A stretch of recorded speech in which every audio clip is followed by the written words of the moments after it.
Nós fomos curados para a vida eterna. Exatamente, nós tínhamos sido feridos. O demônio injetou um veneno em nós. Você lembra que no Jardim do Éden, o que aparece lá? Uma serpente. E essa serpente, ela consegue injetar o seu veneno em Adão e Eva. E todos nós descendemos de Adão e Eva. Portanto, todos nós somos filhos de Adão, todos nós somos filhos de Eva, de alguma maneira. E, portanto, aquele veneno que a serpente injetou em Adão e Eva, ele começou a ser transmitido para todas as gerações. Nós damos a isso o nome de pecado original. Veja, o pecado original não é um pecado que você cometeu. Porque alguém sempre se pergunta, mas que culpa tenho eu do pecado de Adão e Eva?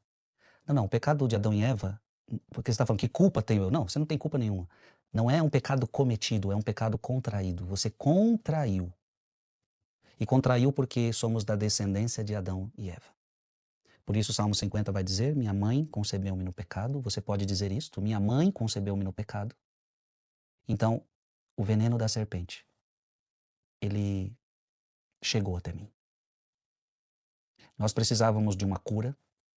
E eu quero dizer para você que nós recebemos essa cura. Fique comigo até o final desse vídeo e você vai entender a cura que Deus realizou. Em nome do Pai, do Filho e do Espírito Santo. Amém. João capítulo 3, versículos de 7 a 15. Naquele tempo disse Jesus a Nicodemos: Vós deveis nascer do alto. O vento sopra onde quer e tu podes ouvir o seu ruído, mas não sabes de onde vem nem para onde vai. Assim acontece a todo aquele que nasceu do Espírito. Nicodemos perguntou: Como é que isso pode acontecer? Respondeu-lhe Jesus: Tu és mestre em Israel, mas não sabes essas coisas? Em verdade te digo, nós falamos daquilo que sabemos e damos testemunho daquilo que temos visto, mas vós não aceitais o nosso testemunho. Se não acreditais quando vos falo das coisas da terra, como acreditareis se vos falar das coisas do céu? E ninguém subiu ao céu, a não ser aquele que desceu do céu, o Filho do Homem.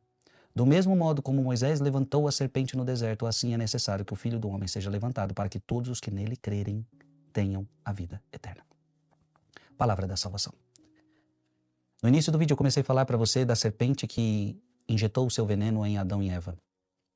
Em Moisés nós temos um episódio onde serpentes, por causa da desobediência do povo, começam a picar o povo. E o povo começa a morrer, começa a ficar doente. Moisés intercede pelo povo e Deus diz o que para Moisés? Coloca uma serpente. Olha que interessante. Se uma serpente picou, coloque uma serpente. Uma serpente num poste. E quem olhar para a serpente ficará curado. E assim aconteceu. Quem foi picado pela serpente, olhava para a serpente e ficava curado. E Jesus mesmo faz o paralelo. Assim também vai acontecer, Nicodemos. Quando eu for levantado da terra, atrairei todos a mim.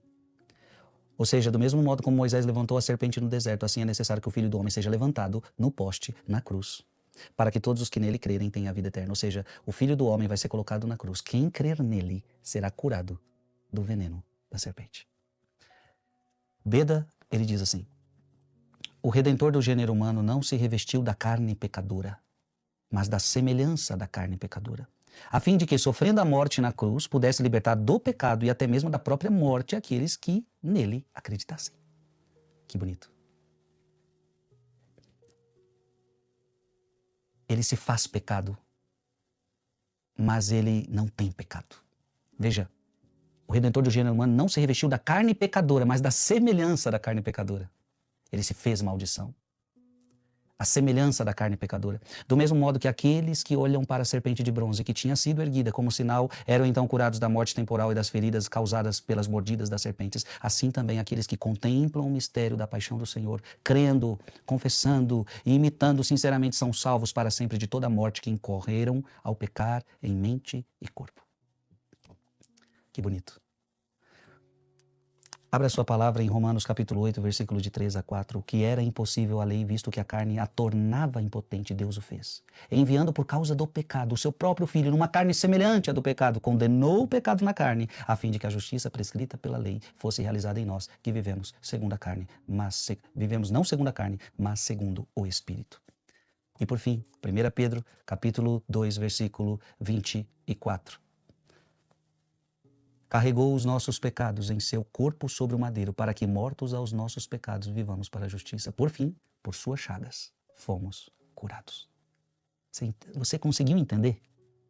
Jesus nos curou do veneno da serpente. Escreve aqui nos comentários: fui curado para a vida eterna. Fui curado para a vida eterna. Em nome do Pai, do Filho e do Espírito Santo. Amém. Mande esse vídeo para mais alguém.